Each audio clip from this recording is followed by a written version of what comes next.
보통 공장 같은 경우는 심야전기를 계약해서 싸게 쓰고 싸게 다운로드 받아서 ESS 에너지 스토리지 시스템이라고 하는 거기다가 전기를 강화해서 그 다음 그걸 사용하기도 하고 또 난방과 냉방을 위해서는 이 건물의 이 빌딩 에너지 매니지먼트를 해가지고 뱀스라고 하는데 그 전날 심야 전기를 이용해서 물을 데쳐요. 데펴서 그 다음날 난방이 쓰는 거죠. 이걸 축열 시스템이라고 해요. 축열. 그리고 여름철에는 또 뭘 하죠? 그 전기를 심야 전기를 써서 물을 시원하게 얼려서 그 다음날 냉방으로 쓰는 거예요. 이걸 빈축열 시스템이라고 해요. 이게 보통 이제 이런 식으로 전기를 쓰는데 전기도 언제 쓰느냐에 따라서 거래 가격이 다 틀려지거든요.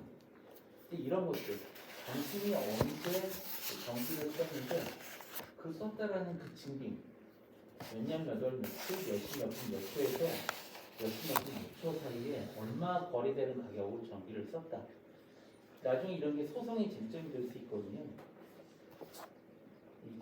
그런 소송이 많이 일어납니다. 특히 여름철에 이런 소송이 가장 많이 일어나요. 왜냐하면 우리 전기 같은 경우는 누진세가 있잖아요.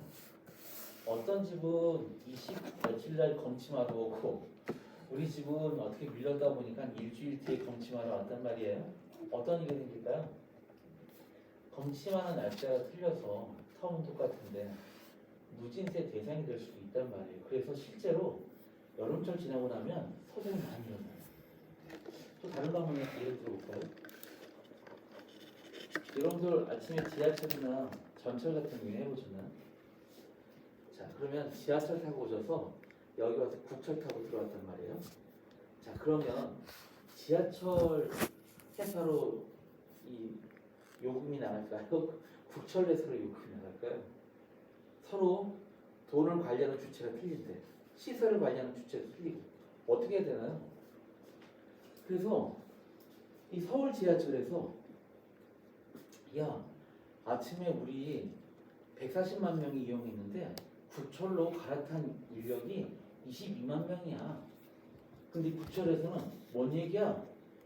우리 쪽으로 넘어오는 인력이 오늘 한 42만 명 된 것 같은데 그냥 1000명, 2000명도 아니고 몇십만 명 차이에 아침 출퇴근 때는 그걸로 해서 분배되는 비용 자체가 달라진단 말이에요. 금액 자체가. 그래서 이것들로 연에 몇 차례씩 소송이 또 일어나요. 실제로 일어나는 내용을 말씀드리는 거예요. 그래서 이런 것들을 서로 고민해요. 그렇다면 그 이런 휴먼 카운터, 그 사람에 대한 카운터를 어떻게 할 거냐라는 이슈 때문에 야 사실은 승차권 없이 그냥 타고 내리는 게 가장 좋은데 승차권을 만들었는데도 불구하고 그러면 개찰구 이런 걸 또 다시 만들어야 된단 말이야. 그러면 아침 출퇴근 시간에 개찰구를 통해서 나가는 것만큼 안전사고도 일어날 수 있고 또 더 많이 대기행률이 만들어질 수 있겠죠. 그래서 이런 것들을 증빙하기 위해서 또 다른 정보통신 기술과 이런 블록체인 기술을 쓰고 있어요. 실제로 우리가 이 블록체인 기술에 대해서 체감하는 것보다 더 많은 부분에서 이미 너무 많이 사용하고 있어요. 근데 그들이 블록체인 기술을 이 내용이 썼다라고 얘기하고 하고 있지 않아요. 심지어 제안 요청서는 아니고 블록체인 기술이라고 얘기하지 않아요. 이러이러한 보안성을 암호화 알고리즘을 이용해서 적용해야 된다. 근데 그게 이제 블록체인을 의미하는 거죠. 근데 이렇게 얘기하고 있기 때문에 잘 인지하지 못하죠. 다만 우리 요새 주식 거래보다도 더 많다라는 암호화폐 거래라고 하는 거 안에 야 그게 블록체인이라며 이런 걸로 해서 암호화폐와 관련해서 블록체인 기술이 너무 이 도드라지게 많이 홍보가 되는데 사실은 재작년서부터 여기 무선 AP, 액세스 포인터에도 블록체인 기술이 들어가고 있어요. 제품들이 그게 나오고 있어요. 왜냐하면 무선 와이파이가 해킹의 목적으로 해킹을 하려고 하면 보통 15분에서 20분 안에 웬만한 가정집은 다 뚫거든요. 기본적으로 다 뚫어요. 회사까지도. 그래서 이런 블록체인 기술을 이용을 하게 되면 어떤 형태의 장점이 있느냐? 여러분들 삼성 스마트폰 갤럭시 폰 이 광고 나오는 거 혹시 보셨어요? 신문에 기사 나오는 거? 블록체인 전자지갑을 채택했다 이런 거. 네, 갤럭시 S19부터 신문 문구가 본격적으로 나오기 시작했고요. 스마트폰에도 전자지갑 솔루션을 보이고 있습니다. 전자지갑을 만들고 있어요. 전자지갑 안에 뭐가 들어있습니까? 전자지갑 안에 뭐가 들어있어요? 전자지갑 안에 전자지갑을 뭐가 들어있어요? 아무것도 없어요. 코드요? 아무것도 없지 않나요? 다들 알고는 계신데 자신 있게 말씀을 못하세요. 전자지갑 안에는 키값이 들어있어요. 키값. 여러분들 개인의 키값이 들어있어요. 프라이빗 키값이 들어있어요. 그래서 내 키값하고 딱 맞는 공개 키값이 들어오지 않으나 거래나 접속이나 이런 것들을 다 안 받아버리는 거죠. 이따가 우리 RSA 알고리즘이라고 하는 거, 퍼블릭 키 인프라스트럭처라고 하는 이런 암호 알고리즘 하면서 해시 알고리즘 뭐 이런 것도 잠깐 나눌 거예요. 최대한 쉽게 전달을 해드릴 건데요. 이제 그런 이유 때문에 나랑 딱 맞는 키값이 안 들어오는 이상 중간에 있는 정보를 해킹을 하더라도 그 내용을 볼 수가 없어요.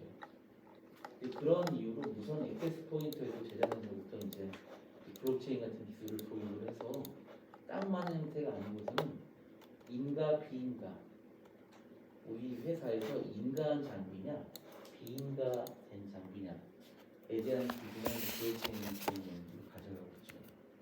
특히 이제 네트워크로 접속되는 환경들이 많아지면서 우리 스마트라고 이름 붙여준 거는 전부 다 스마트 시티, 스마트 팩토리. 이 스마트 대신에 바꿀 수 있는 단어가 하나 있는데 혹시 뭔지 아시나요? 스마트라는 말 대신에 바꿀 수 있는 단어. 그게 이제 데이터라고 하는 단어예요. 데이터 시티, 데이터 팩토리. 스마트 시티가 제일 처음 만들어지게 되면 항상 가장 먼저 만드는 게 그 도시의 데이터 허브라는 데를 먼저 만들어요. 데이터 허브. 스마트 팩토리는 뭐냐? 데이터에 의해서 의사결정이 내려지는 그런 공장을 스마트 팩토리라고 해요. 원래는 사람이 모든 작업 프로세스나 공정이 있었잖아요. 그래서 품질 검사라든가 공정 간의 모든 형태의 의사결정을 그 작업자가 내렸었는데 그 작업하는 프로세스에 우리 IoT의 가장 기본적인 요소 센서, 컨트롤러, 액추에이터 이런 것들이 데이터를 수집을 해서 열, 진동, 소음, 기압 그다음에 유기적인 이런 컨티뉴어스 프로, 유기적인 그런 같은 것들 이런 걸 센싱을 해서 계속 데이터를 수집합니다. 그래서 그 공정에 있는 데이터를 가지고 어떻게 해요? 데이터를 수집하고 저장하고 가공하고 분석해서 여기에 어떤 데이터 흐름이 있으면 이 공정을 어떻게 하라고 하는 형태의 내용들이 만들어지는 거죠. 자, 그렇기 때문에 그 공정이 어떻게 될까요? 데이터에 의한 의사결정이 가능해지기 때문에 그 공정이 무인화가 사람이 없어도 되는 거죠. 의사결정을 내릴 수 있는 자동화된다라는 거죠. 그러면서 스마트 팩토리가 추구하는 목표가 뭐냐면 품질이 좋은 제품을 만들었으면 좋겠어요. 양품. 품질이 좋은 제품을 어떻게? 낮은 코스트로 만들었으면 좋겠다. 그래서 고객한테 숏 딜리버리, 빠른 납기가 이루어졌으면 좋겠다. 그래서 QCD, 이게 스마트 팩토리를 가져가는 회사들의 목표예요. 그러면 품질 좋은 양품을 만들려면 뭐가 좋아야 됩니까? 설비가 좋아야겠죠. 설비 관리를 해야 되는 거예요. 설비를 꾸준히 모니터링해서 손마모가 많이 가는 부품들은 교체 주기를 가지고 교체를 해줘야 되고 이래야 되는데 공장에서 발생하는 고장, 정상적인 고장이라는 게 뭐냐면 여러분들 아픈 게 정상적인 건강을 잃을 때가 있어요. 왜? 사람 몸이 노쇠에서 병을 얻어서 사망하게 되는 케이스가 있죠. 그렇죠? 그래서 이 노쇠한 부분은 좀 더 건강하게 계속하려고 건강검진을 받고 헬스케어. 내가 살이 너무 쪘어. 또 빼야 돼. 체력이 너무 몰라. 혈당치가 많아. 이런 것들을 관리를 해서 좀 더 건강하게 오래 살 수 있도록 하는 거거든요. 설비도 똑같아요. 설비도 가만히 놔두면 손만 먹어가고 원래는 아주 짱짱하고 좋은 제품이 나왔는데 오래 쓰다 보면 진동이 생기고 진동 때문에 유격이 생기고 유격 때문에 어떤 게 생겨요? 열이 발생하고 소음이 나게 된단 말이에요. 그래서 그 설비나 부품에 열, 진동, 소음과 같은 센서를 갖다가 부착을 해서 얘를 계속해서 모니터링하는 거예요. 어느 정도의 열, 어느 정도의 진동, 어느 정도의 소음이 들어오면 한 일주일 내에 해당되는 부품이 고치는구나. 근데 공장에서 일어나는 고장이 100%라면 정상적인 고장은 11%밖에 안 된대요. 정상적으로 손만 보고 하는 고장이 나는 게 11%예요. 89%는 뭐예요? 비정상적인 고장이에요. 갑작스럽게 고장이 나요. 왜? 특정 제품이나 설비가 갑자기 열화가 온다든지 이래서 갑작스럽게 나타나는 고장이 89%나 되는 거예요. 그러면 주기적으로 부품을 교체를 해줘도 11%의 고장밖에 예방할 수 없다라는 거죠. 그게 뭐냐면 예방정비예요. 그러니까 예방정비에 기대해가지고는 안 되는 거죠. 기존의 공장에 팩토리 오토메이션이라고 해서 공장 자동화는 예방정비라는 컨셉을 두고 만들어놓는 게 공장 자동화예요. 근데 이 스마트 팩토리는 뭐냐면 실시간으로 수집되는 어떤 설비의 상태라든가 공정 상태의 데이터를 수집을 해서 얘가 좀 이상한데? 하면 그거를 볼 수 있는 거야. 그래서 그걸 예지 보존이라고 해요. 예지라고. 그러면 운영주기로 교체해야 될 부품도 더 쓸 수 있으면 더 쓸 수 있겠죠. 그렇죠? 이런 거예요. 그래서 스마트 팩토리가 추구하는 가치가 굉장히 높은데 이제 이런 공장들도 스마트자 데이터를 교체할 수 있는 모든 시장 스마트 헬스 데이터 헬스예요. 데이터 헬스 나의 데이터 값이 꾸준히 어디로 돌아갑니까? PHR 퍼스널 헬스 레코드나 EMR 일렉트로닉 메디컬 레코드라고 해서 여러분들 진료 진찰 기록 같은 거 오늘 스마트폰으로 걸었어. 스마트폰을 가지고 스마트워치를 걸었어. 그럼 스마트워치나 스마트폰에 뭐가 있어요? 자일로 센서, 가속도 센서, GPS 센서가 있어서 어디를 어떤 걸음으로 몇 걸음 걸었고 나의 BMI, 나의 키와 체중을 갖다가 같이 연계를 해서 몇 킬로 칼로리를 소모했다는 데이터가 나오죠. 데이터에 의해서 밤 11시 반쯤에 저한테 모바일로 연락이 오는 거죠. 어떻게 와요? 오늘 몇 걸음 걸으셨습니다. 몇 킬로 칼로리 소모하셨습니다. 참 잘했어요. 이제 이런 것들 나눠요. 그렇죠? 이게 저기 클라우드에 있는 분석 플랫폼에서 저한테 일정 시간 뒤로 날라오는 거예요. 데이터에 의해서 우리는 내가 오늘 얼만큼 운동했구나. 오늘 아무리 걸었는데 6,200보밖에 안 걸었네. 한 3,800보 더 걷고 들어가겠다. 이런 것들 아는 거죠. 데이터요. 이 데이터를 수집하고 데이터를 분석을 하려니까 기본적인 건 뭡니까? 네트워크이죠. 네트워크 인프라예요. 네트워크 인프라로 실시간적인 데이터를 받아야 되는 거죠. 실시간이 얼마나 중요한지 아시죠? 지금 이제 인트로를 하는 좀 시간이고요.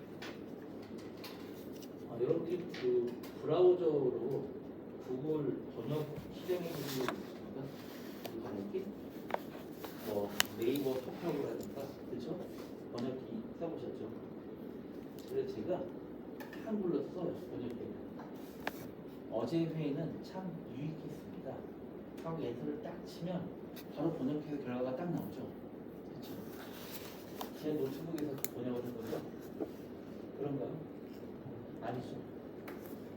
제 노트북이 연결되어 있는 네트워크가 인터넷에 연결된다고 인터넷에 연결되어 있는 구글 서버까지 가서 구글 서버 밑에 있는 번역 서버가 번역 직거리를 해가지고 걔가 다시 인터넷 접속해서 저희 네트워크로 들어서 제 노트북에 보여주는 거죠. 그 시간이 몇 초 걸릴까요? 1초이네. 0.0002초라고 카운트하고 있어요. 그러니까 그 클라우드 번역 서버는 저 구글이라는 엄청난 먼 나라에 있는 서버에서 돌아가는 건데도 불구하고 0.0002초. 그러면 우리 회사 전산실에서 우리 회사 기계실 서버룸에서 걔한테 명령을 해서 받는 시간이나 인터넷으로 저 멀리 미국 어딘가에 있는 그 데이터 센터에서 받는 시간이나 거의 같다라는 거죠.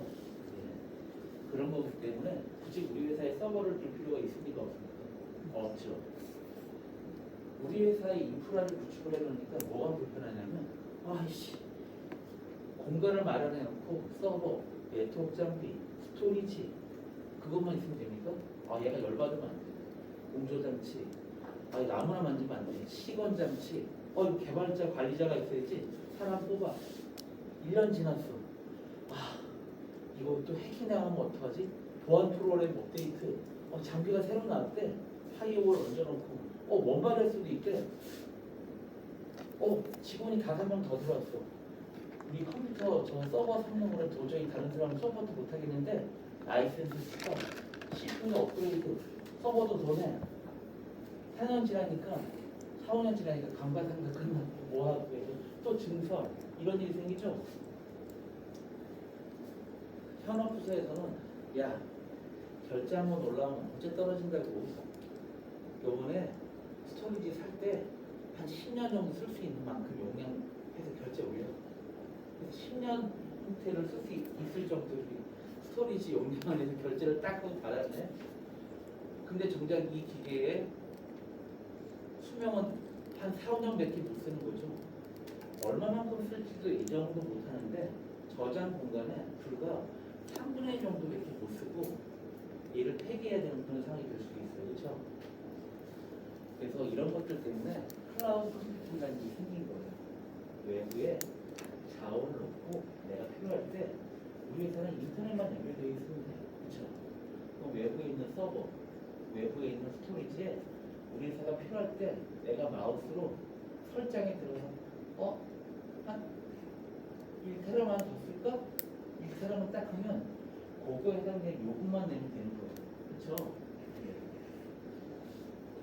그래서 이제 대기업 소프트가 재작년부터 지상에 있는 데이터 센터들을 전부 다 거의 다 클라우드로 데이터 센터를 이전하고 있습니다. 그래서 부산은행, 대한항공, 몽땅 다 이전했어요. 일반 대기업들은 이미 다 이관하게 되고 있고 요즘 스타트업들도 스타트업 뭡니까? 언제 문을 닫을지 모르는 게 왜? 이 비즈니스 모델이 안 맞다고 생각하면 빨리 접고 또 새로운 스타트업을 해야 되는 거죠. 그렇죠? 근데 그런 스타트업들이 제일 먼저 야 우리 프로그램 개발하고 서비스 하려면 서버가 있어야 되는데 돈도 가뜩이나 없는 상황에 좋은 서버에 좋은 스토리지에 야 그거 갖다 놓으려면 또 장소가 필요한데 장소를 또 유지하고 이거 아니죠? 그래서 이런 클라우드 컴퓨팅이라고 하는 게 굉장히 일반화되고 있는 거예요. 그래서 이런 모든 관계에 네트워크가 중요하다 보니까 이제는 공장도 네트워크가 들어와요.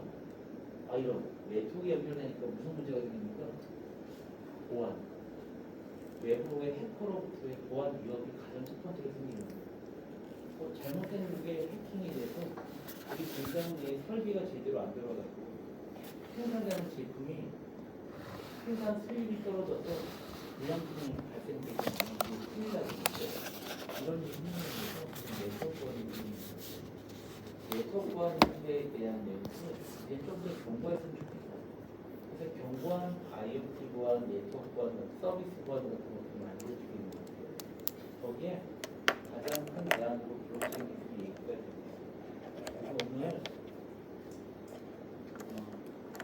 블록체인이라고 하는 내용이 어떤 건지 일단 말씀드리도록 하시겠지만 한번 같이 곱씹어보는 그런 시간을 조금 가져보고요.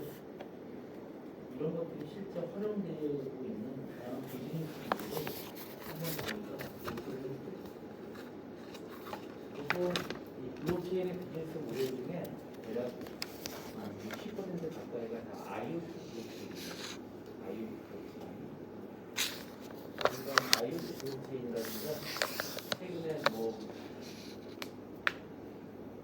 MIT라든가 뭐 이런 데서 도입을 하고 있는 블록체인 저널리즘, 잘못된 기사 같은 거 올리는 거 이런 것들에 대해서 저널리즘을 갖다가 잘못된 기사 올리지 말은 거죠. 근데 제대로 된 기사를 올렸는데 누가 전화가 와요? 광고주가. 또 언론사주가 전화가 와요. 야, 그 기사 내려. 이런 일이 진짜 많단 말이에요. 이런 것들을 자체적으로 하지 말자. 그런 시스템들을 도입을 하고 있어요. 언론사들 우선적으로. 취지는 좋은데 이제 오래가지 못한다는 거죠. 현재 해외에서 이미 포춘이라든가 이러한 형태의 그걸 도입을 했다가 실효성의 문제로 비즈니스 모델이 안 맞으니까 블록체인 전문 기업들한테 M&A 이런 형태의 내용이 많이 나오고 있는데 아직 때가 맞다 아니다라는 그런 논란이 있습니다. 왜냐하면 신문의 기사를 돈 내고 본다는 생각을 요즘 못하는 거예요. 옛날에는 신문 잡지를 구독했잖아요. 근데 지금은 그냥 인터넷만 펼치거나 유튜브만 봐도 뉴스가 쏟아지니까 기사를 보고 기사에 대한 가치만큼 내가 돈을 줘야 된다는 생각을 일반 독자들이 못하고 있기 때문에 회사 형편이 좋아지겠어요? 어려워지겠죠? 그래서 회사가 처음 가졌던 그 생각을 오랫동안 지탱하지 못하고 뭔가 비즈니스 꺼지는 이런 그런 내용이 만들어지고 있어요. 오늘 강의는 50분 정도 수업을 하고 10분 또 여러분들 좀 피곤하시다라고 딱 느껴지시면 한 45분에서 40분 정도 수업하고 아예 한 15분, 20분 맑은 공이라도 좀 세시게끔 이런 형태를 좀 해서 유지 있게 하겠습니다. 그런데 중요한 건 6시간밖에 안 된다는 거예요. 오늘 여러분들 이 분량을 보셔서 아시겠지만 사실 이게 한 3일에서 일주일 정도 돼요. 제가 KT나 SKT 같은 데 가면 거기 물론 실습까지 같이 하기 때문에 가장 길게 한 건 160시간.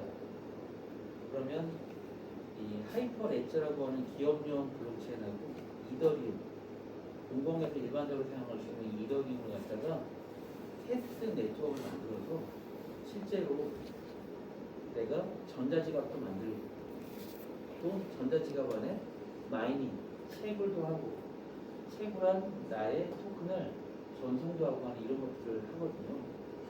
그리고 또 이 참여하시는 요새는 학생들도 암호화폐를 많이 하고 있어서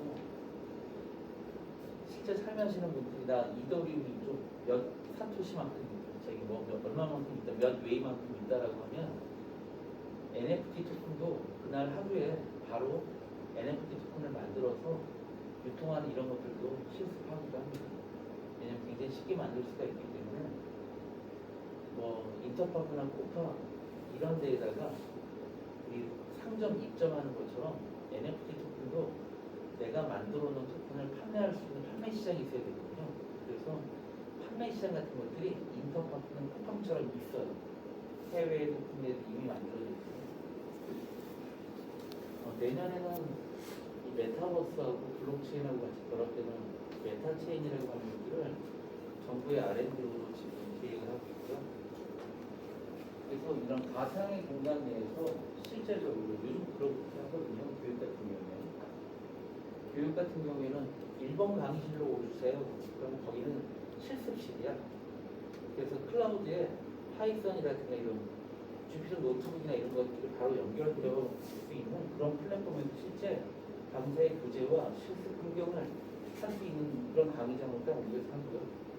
자, 우리 이번에 사업에서 뭔가 회의를 합시다. 그러면 팀즈라든가 이런 데로 옮겨서 회의하고 PT 점프를 해서 발표하고 그거 레코딩하고 이런 형태가 있어요. 제가 어제까지 분단 KT에서 지금 지난주하고 어제까지 계속 분단 KT에 있었는데 옛날에 분단 KT 3층에 가면 교육장이 여러 개가 있었는데 그 교육장이 몽땅 다 스튜디오로 바뀌었어요.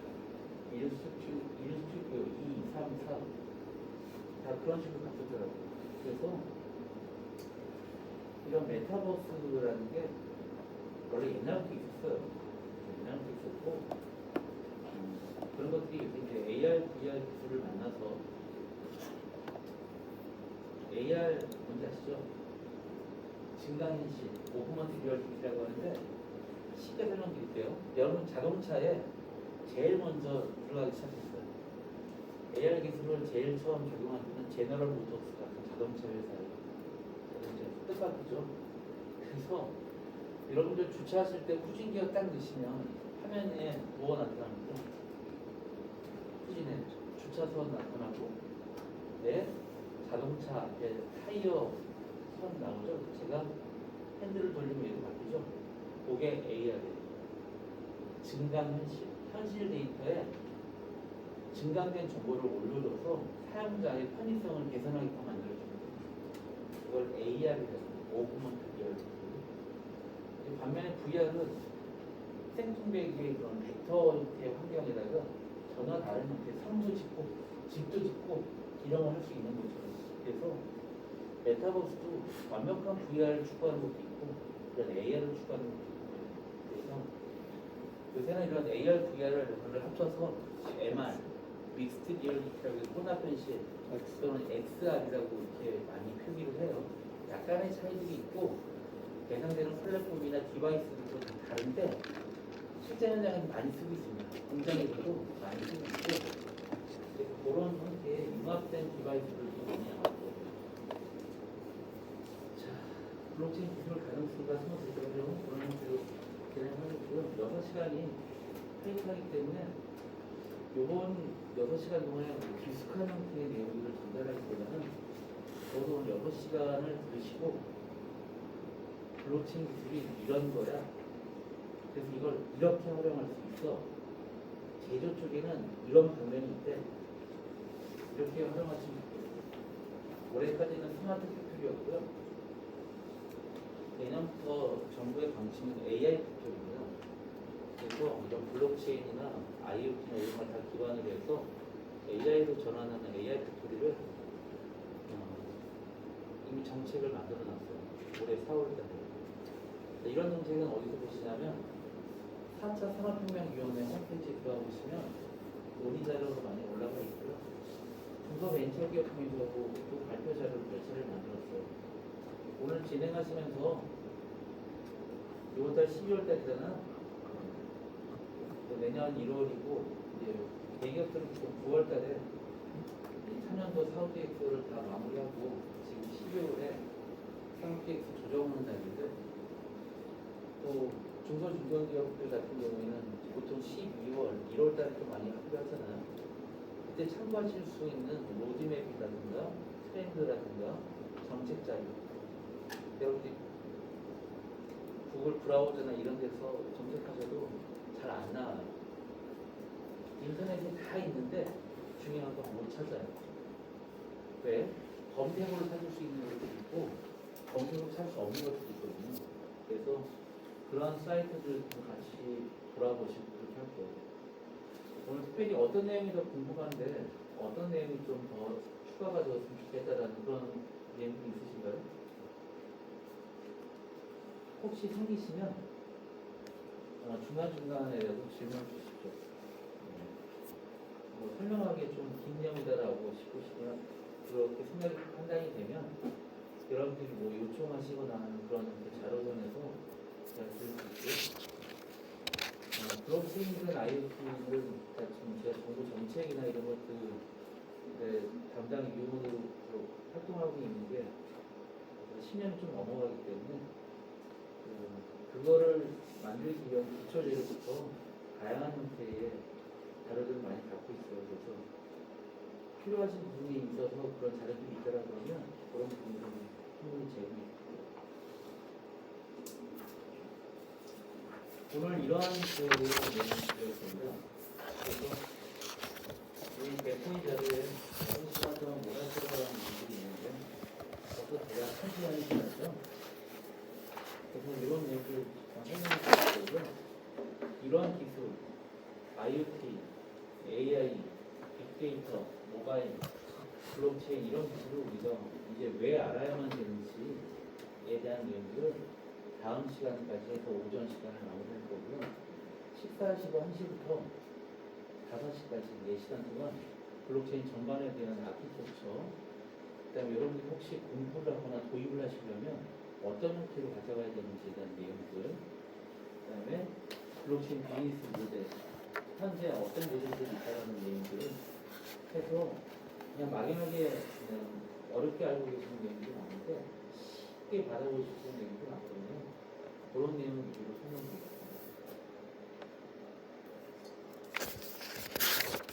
일단 간단하게 47분이 일단 비용에 대해서만 얘기를 좀 하고 끝낼게요. 정보통신 기술을 왜 새로운 정보통신 기술을 우리가 왜 알아야 될까요? 여기서부터 시작을 하려고 해요. 이렇게 왜 새로 나온 정보통신 기술을 알아야 되느냐? 새로 나온 정보통신 기술이 어떤 게 있냐면 여러분들 물건을 옛날에 하나 사려고 그러면 앞에 있는 전통시장에 가고 그랬잖아요. 시장에 가서 물건 하나 사려고 그러는데 그 물건 하나 사려고 여러 상점들을 계속 돌아다녀도 마음에 드는 물건을 못 살 때가 있었죠. 근데 어느 날 전자상거래라는 정보통신 기술이 나와서 시장에 안 가도 내가 인터넷에 연결된 컴퓨터에서 어떤 주소값에 들어가서 돗자리 하고 엔터를 딱 치면 돗자리가 한 40개가 딱 나온다는 거예요. 그럼 그걸 딱 열어보면 가격도 나오고 상세한 설명도 나오고 또 뭐가 나오나요? 가격 비교. 어떤 거요? 가격 비교. 가격 비교. 다른 사이트로. 또 뭐 보세요? 물건 살 때 가장 많이 도움이 되시는 거. 댓글. 댓글 리뷰, 평가 분석 이런 거 보시죠? 받아봤는데 가성비 짱이에요. 배송 왕빨라요. 마무리가 허술해요. 바느질이 좀 많이 안 들어요. 그럼 제깍 제껴버리잖아. 그쵸? 그거 굉장히 중요해요. 그래서 시장에 가서 산 것보다 시장에 가서 살려고 해서 손님이 없는 경우도 있고 나의 눈에 한계가 좀 있는 게 있고 그렇잖아요. 근데 많은 사람들이 추천 의견이 내가 물건을 정말 도움이 된단 말이야. 이게 옛날 하루 종일 걸렸던 물건은 전자상거래 사이트에 들어가서 40개의 내용을 보고 불과 30분 만에 내가 구매를 결정하게 돼요. 어떤 시간이 줄어드나? 탐색하는 시간. 여러분들이 물건을 구매하는 가격을 주고 돈을 주고 사는 것보다 더 오래 걸리는 게 뭐냐면 어떤 물건을 사지? 어떤 종류의 물건이 있지? 탐색하는 시간이거든요. 바로 이렇게 새로운 정보통신 기술은 탐색하는 시간을 줄여줘서 탐색 비용을 감소시켜주는 역할을 해요. 근데 거래 비용이라고 하는 게 있는데 거래 비용은 뭐냐면 탐색하는 탐색 비용에다가 가격을 더한 비용을 거래 비용이라고 해요. 거래 비용. 그래서 정보통신 기술이 새로 나온 기술을 썼더니 옛날에는 일주일 걸릴 걸, 야, 그 10분 만에 이것만 하면 10분 만에 끝내. 이런 거 하잖아요. 10분 만에 끝나면 나머지 시간에 뭐 합니까? 놀아야지 뭐. 더 좋은 기술을 하잖아요. 그쵸? 그래서 정말 우리가 뭐 주 일주일을 일하는 게 아니라 어느 날 주 5일을 일하고 있고 이제는 주 4일을 일해도 되는 그런 시대에 있어요. 새로운 어떤 정보통신기술을 쓰느냐. 그래서 나의 문화유산 밥상이라는 책 혹시 읽어보셨나요? 그 책 서문에 뭐라고 나오냐면 아는 만큼 보인다. 보는 만큼 느낀다. 그런 내용이 있는데 뭐냐면 내가 아는 만큼 회사의 기획이 달라지는 거고 제품에 대해서 어떻게 만들까라는 방향성이 달라지는 거예요. 그래서 많은 정보통신 기술이나 이런 내용들을 비교하고 알게 된다면 뭘 도입을 해서 우리 업무가 어떻게 개선될 거라는 방향성이 보이는 거죠. 바로 좋은 정보통신 기술은 야 이거 진짜 좋은 기술인데 사람들이 이걸 안 쓰네.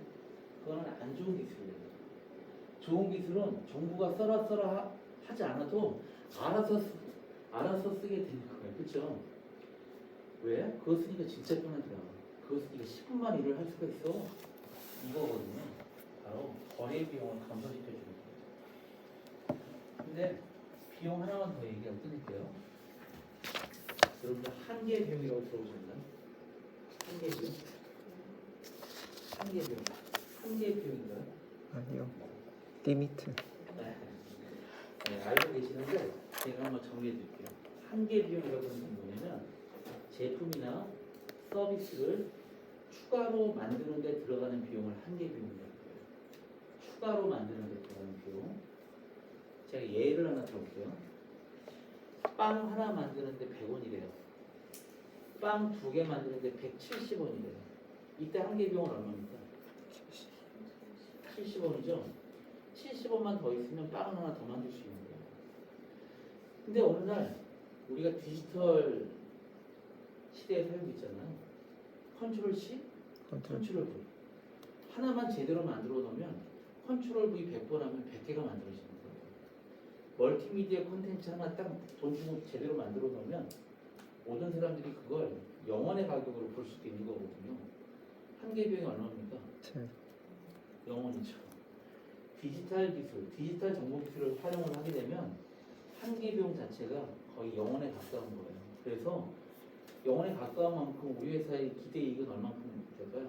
더 높아지겠죠. 회사가 왜 디지털 기술을 도입을 해야 되는지 아시겠죠?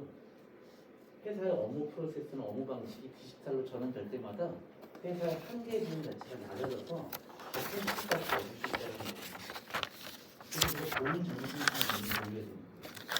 아, 이거 정말 노벨 무슨 상을 10개를 줘도 부족한 기술인데 사람들이 이걸 몰라. 그거 안 해요. 그건 쓰면 안 되는 기술인 거예요. 그래서 이렇게 전자상거래 조금 있다 보니까 물건을 검색하려고 봤더니 돗자리를 딱 쳤는데 3년 뒤에 3년 전에 분명히 40개밖에 안 나왔는데 3년 지나서 돗자리 또 살려고 돗자리 검색을 딱 쳤더니 몇 개가 나와? 아, 이건 4만 개가 나오네. 이제 4만 개를 보는 건 하루 종일 걸리는 일이에요. 그렇죠? 새로운 정보통신 기술이 등장했어요. 그게 뭐예요? 인공지능 챗봇 기술. 챗봇 사이트, 전자상거래 사이트라고 있어요. 거기는 제가 검색창에다가 돗자리 하고 일단 딱 치면 어떻게 나와요? 판매 순위, 댓글 분석을 다 해서 순위가 매겨서 나와요. 1, 2, 3, 4, 5, 6, 7, 8, 9, 10. 4만 개면 4만 번까지 순위가 나오는 거예요. 내가 4만 개를 다 안 보고도 1위에서 50개 정도만 보더라도 가장 좋은 물건을 선택할 수가 있게 되는 거죠. 어떤 시간을 줄여줍니까? 검색하는 시간을 줄여주는 거예요. 그래서 이렇게 새로운 정보통신 기술은 이렇게 되는 거죠. 한 가지만 더 예를 들고 끝낼게요. 예. 이 가족들이랑 모처럼 해외여행을 가려고 해요. 4인 나가면서. 우리도 비행기 타고 한번 나가보자 그래가지고 야 아빠 가장의 마음이 무거워요. 그래 다음 여름에는 비행기 타고 해외 가서 한 5일 쉬었다 오자. 근데 돈이 얼마밖에 없어요? 돈이 400만 원 됐죠. 이 400만 원 가지고 비행기 끊어야 돼. 가서 자야 돼. 먹어야 돼. 어디 입장료 내야 돼. 고민이 시작되겠죠? 가장으로서 약속을 했고 어떻게 되나요? 매일같이 잠 못 자고 수백 개의 블로그 사이트를 돌아다녀서 가격 비교 검색도 하고 저가 뭐 다 알아보는데 이런 할 때마다 가격이 다 달라지고 이러네. 블로그를 뒤져봤더니 이게 어제 갔다 온 사람이 블로그를 보고 있는데 3년 전, 5년 전 갔다 온 사람들의 블로그밖에 안 나와.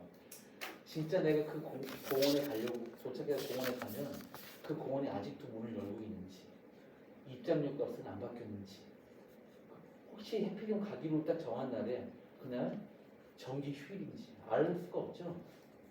그 요새 인터파크 항공이나 여행 같은 데 들어가시면 4인 가족 해외 400만 원 딱 때리잖아요. 거기에 맞게끔 항공기서부터 어디서 뭐 먹고 여행 일정까지 쫙 만들어줘요. 1화부터 5화, 6화, 7화까지. 우리가 며칠 동안을 고민을 해도 답이 안 나와. 한 달을 고민해도 답이 안 나올 것 같아요. 그런 것들을 이런 형태의 인공지능 챗봇들이 이미 그런 내용을 분석해서 할 수 있는 거예요.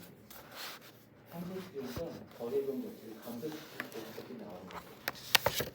그래서 더 좋은 인공지능이라고 하는 게 등장한다는 건 뭐냐면 바로 저런 탐색 비용을 줄여주고 거래비용을 감소시키는 거예요. 추론이라는 게 있고 예측이라는 게 있습니다. 그래서 여러분들 통계 분석이라고 하죠. 통계 분석. 이 추론, 인퍼런스라고 하는데 추론은 뭐 하는 거냐면 데이터도 있고 답도 알고 있어요. 데이터도 있고 답도 있어요. 어떻게 이 답이 나왔는지를 데이터를 가지고 검증하는 걸 추론이라고 해요. 이때 수학이 뭐냐면 확률과 통계예요. 우리나라 통계청에서 거의 대부분 쓰는 게 바로 이 인퍼런스, 추론이에요. 걔네들은 답도 있고 데이터도 다 갖고 있어. 1월 달에 사회지표, 경제지표에서 7.80개가 넘는 인덱스 데이터를 다 가지고 그걸 가지고 아 이래서 GDP가 이렇게 나왔구나 라는 걸 검증하는 거예요.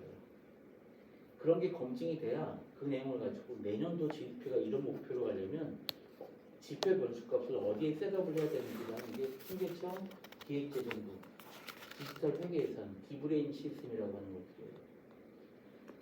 이게 추론이에요. 근데 프레딕션, 예측이라고 하는 건 뭐냐면 데이터는 있는데 답을 몰라. 답을 몰라. 그래서 데이터를 가지고 답을 알기 위해서 뭔가를 돌리는 거예요. 그게 프레딕션, 예측이에요. 그게 머신러닝이 하는 거예요. 인공지능. 기존의 거는 단순한 형태의 데이터 논리지만 그래서 추론과 예측은 이렇게 큰 차이가 있어요. 그래서 머신러닝과 같이 예측을 하기 위해서는 아까 확률과 통계가 안 돼요. 선형계수와 미분학 이런 것들을 가지고 하는 거예요. 인공지능은 적분을 안 씁니다. 미분을 써요.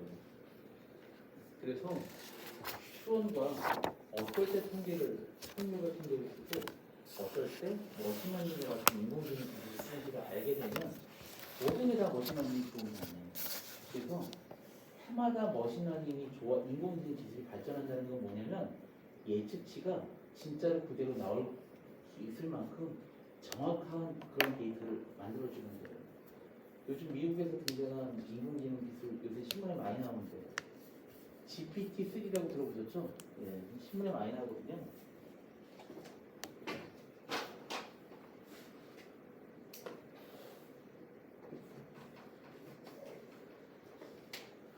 그래서 저 같은 경우 지금 난리예요. 정확도가 얼마나 높은지 저 같은 경우 지금 난리고 저거를 공부하기 위한 그런 수업 과정 같은 것들도 우리 대학교 안에도 계절학교에도 저런 거 만들고 그래요. 그런 정도로 내용들이 좋아졌어요. 그래서 기술은 계속 좋아져요. 계속 좋아지는데 계속 좋아질 때마다 계속 기술을 공부하실 거죠? 그건 답이 아니에요. 10년 전에 빅데이터를 공부했을 때하고 지금 빅데이터를 공부했을 때하고 공부하는 방법이 달라요. 이제는 내가 빅데이터 개념만 알는데 빅데이터는 어떻게 돌리면 돼요? 구글이나 아마존 사이트에 들어가면 걔네들이 다 해줘요. 나는 1,000원, 2,000원 돈만 내면 돼요.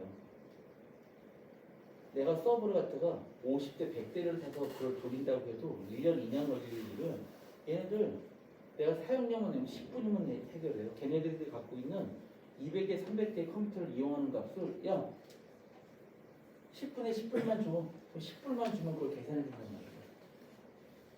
무슨 말씀인지 아시겠죠? 그래서 뭐가 중요하냐? 트렌드를 아셔야 돼요. 트렌드. 2년 뒤, 3년 뒤 어떻게 바뀔지에 대한 트렌드를 아셔야 그 기술을 3년 뒤는 우리가 예측을 할 수가 있는 거예요. 지금 당장의 기술이 얽매여서는 안 되고 트렌드를 계속 따라가서 전망과 동향을 갖다 공부를 하다 보면 아 우리에서 3년 뒤에는 이런 모습을 만들어야 되는데 그러면 기술을 공부할 거예요? 아니요. 기술은 내일 더 좋은 기술도 나오는데 무슨 말씀인지 아시겠죠? 12월 달에 여러분들이 하셔야 될 가장 좋은 일이 뭐냐면 서점에 가면 있는 트렌드 책 굉장히 많이 나왔거든요. 뭐 대표적인 책들 몇 개 있잖아요.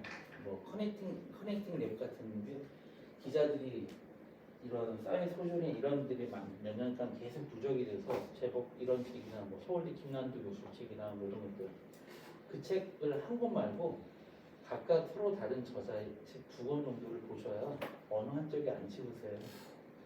그러니까 2권 정도를 외우려고 보시면 절대 한 페이지도 못 나가요. 소설책 읽듯이 쭉쭉 읽어나가게 재미있게 보세요. 그래서 거기에 나오는 핫 키워드를 유튜브에 검색하시면 동영상으로 쫙 나와주는데 그런 것들이 쏙쏙 들어와요. 책은 금방 잊어먹잖아요. 유튜브로 동영상으로 학습하시면 꽤 오래 나와요. 그래서 이제 첫 번째 시간 좀 정리를 하면 이렇게 기술은 변화하고 있고 우리가 생활하는 과정 중에 정보통신 기술을 활용하는 가장 큰 이유는 저렇게 거래 비용과 한계 비용을 줄이기 위해서 저런 비용을 줄이고 우리가 갖고자 하는 모델의 수익을 극대화하기 위해서 새로운 정보통신 기술을 우리는 많이 알아야 되고 그러기 위해서는 기술에 치우치지 말고 왜? 기술은 도구에 불과하니까 개념을 공부하고 트렌드에 강해져야 된다. 전망을 할 수 있어야 우리가 미래를 바라볼 수 있는 거거든요.